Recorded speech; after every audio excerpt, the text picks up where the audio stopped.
Here's a news story from Portland, Maine.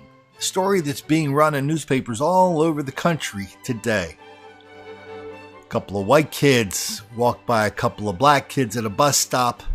According to what the black kids say, the white kids dropped a few N-bombs on them. Apparently there was going to be a little bit of argy-bargy. I think a white kid pulled out a knife and the black kids chased him off.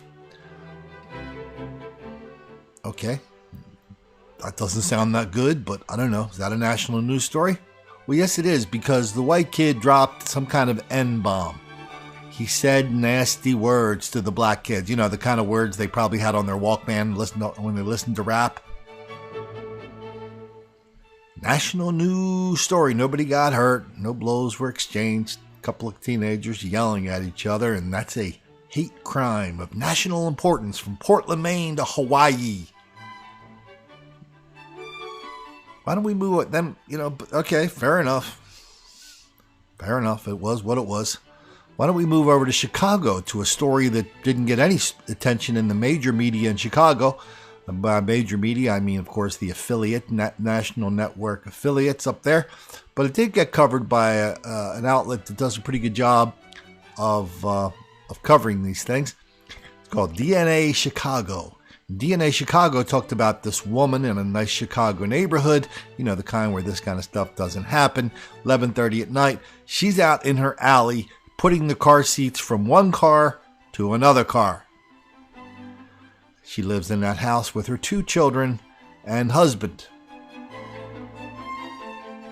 I don't know any women that wouldn't say to their husband, "Hey, get out there and change the car seats." But anyway, that's a different story, different day. She's out in the car. She's out in the alley. She sees a bunch of black people in a car.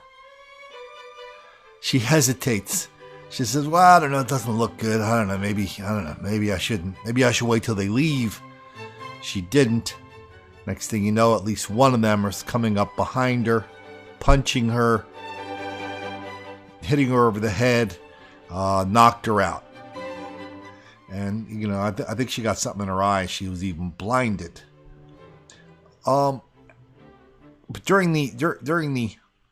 it's an altercation. During the altercation, one of the black guys was saying, "Quit trying to kick back, you white bitch."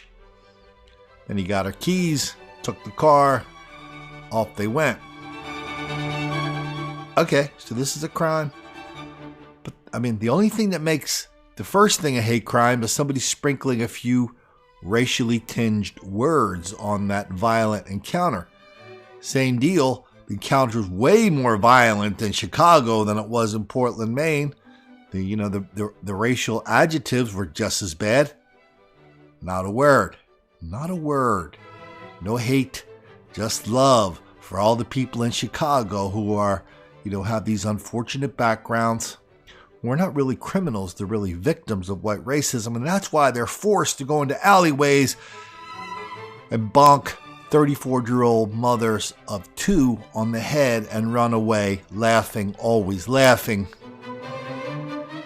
I guess it's better that they're laughing because I don't know what they would do if we ever got those black kids angry.